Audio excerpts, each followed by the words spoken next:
इसी उत्तर प्रदेश के ऐवान में लव जिहाद के नाम पर कानून बनाया जाता है। यही आर के वर्मा वहां बैठकर इस कानून की तायीद करता है। हमारे बच्चों को फर्जी तौर पे मुकदमे में फंसाया जाता है। ये बताया जाता है कि फला की लड़की लेके भाग गया, फला की लड़की, लव जिहाद का नाम उसे दिया गया, गौकशी के नाम पे हमारे बच्चों को फंसाया जाता है। और यही आर के वर्मा बैठ के उस ऐवान में उस कानून का सपोर्ट करता है। आज वो आके कह रहा है कि आए मुसलमानों हमें वोट दे। आज आपके पास अल्हम्दुलिल्लाह एक ऐसे प्रत्याशी मौजूद हैं जिनको अनिल सरोज के रूप में यहीं पर रानीगंज विधानसभा में शकील भाई लगातार लाइन लगाए रखे ना, सयाद अली चच्चा लाइन लगाए रखे, मेहनत भी करते थे, लोगों से मिलते, भले वो किसी मुद्दे पे आवाज उठाए हो या ना उठाए हो, लेकिन जिस पार्टी में थे उस पार्टी के दरी बिछाने का काम उन्होंने किया। उस पार्टी का झंडा अलम उन्होंने उठा रखा था कि अखिलेश यादव जिंदाबाद, तुम ही हमारे लीडर हो। ये बात शकील भाई ने और सयाद अली चच्चा ने किया। जब ये मुसलमानों का वोट यहाँ पर कहा जाता है कि सबसे ज्यादा है, 1,25,000 वोट यहाँ मुसलमानों का है, दूसरे नंबर पे दलित बिरादरी का वोट है, तो आखिर आर के वर्मा को आप वहां से उठाकर यहाँ लाकर क्यों टिकट दिए? शकील भाई को दे दिए होते, हम भी कहीं ना कहीं मजबूर होते कि यार किस मुंह से जाए, चलो ठीक है मुसलमान अपना वोट मांग रहे हैं। गलत हुआ कि नहीं हुआ? आखिर समाजवादी ने गलत किया कि नहीं किया? इतनी बड़े मैं दावे के साथ कह सकता हूं कि अगर सबसे ज्यादा उत्तर प्रदेश में कहीं जुल्म हुआ मुसलमानों पे तो वो प्रतापगढ़ है, जहां पर सबसे ज्यादा हमारे बच्चों को अपाहिज बनाया गया, हमारे घरों को तोड़फोड़ किया गया। आवाज उठाने के नाम पे एक वहां भेज दी गई है वो राजमाता, और राजमाता कौन है, क्या है, कहां से आई है हमको नहीं मालूम है। यहाँ भेज दिए गए हैं, एक वहां के विधायक जी यहाँ आ गए हैं। क्या आपको लगता है ये आपकी आवाज उठा पाएंगे? ये कभी आपकी आवाज नहीं उठाएंगे।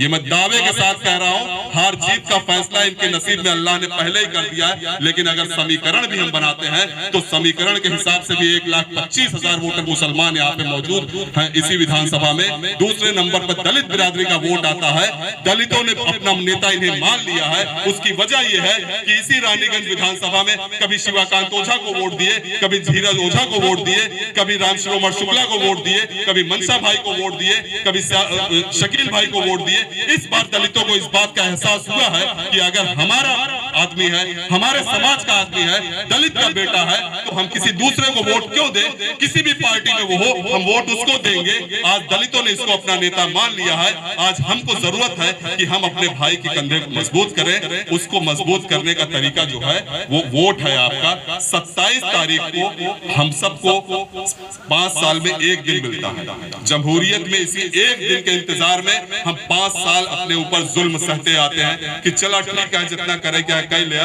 आए वो दिन जब तू हमरे दुआरे होगा, हाथ जोड़ के कहा कि हमका वोट दे दिया। यही कहते हैं ना, वो दिन 27 तारीख को आ रहा है। मैं अपनी पर्दानशीन माँ बहनों से अपील करूंगा, आपके जरिए अपील करूंगा कि आप सब जब 27 तारीख का दिन आए तो उस दिन अपनी नियत बना लीजिए कि उस दिन हमें जो है वो रोजा रखना है। सुबह उठिएगा, तहज्जुद पढ़िएगा, सहरी करिएगा, फजर की नमाज पढ़िएगा और इंतजार करिएगा कि 7 बजेगा और मेरे घर से सबसे पहले औरतें निकलेंगी और अपने बूथ पर जाएंगी, वोट देकर आएंगी। उसके बाद घर पे चूल्हा जलाएंगे, उसके बाद घर पे नाश्ता बनेगा, उसके बाद हम नाश्ता करेंगे। क्योंकि एक सिस्टम ये भी है कि आप अपने बूथ पर जाते हो और जब 11 बजे जाते हो, 12 बजे जाते हो, लाइन लगाते हो, जब वहां तक वोट देने पहुंचते हो तो पता लगता है कि आपका वोट पड़ चुका।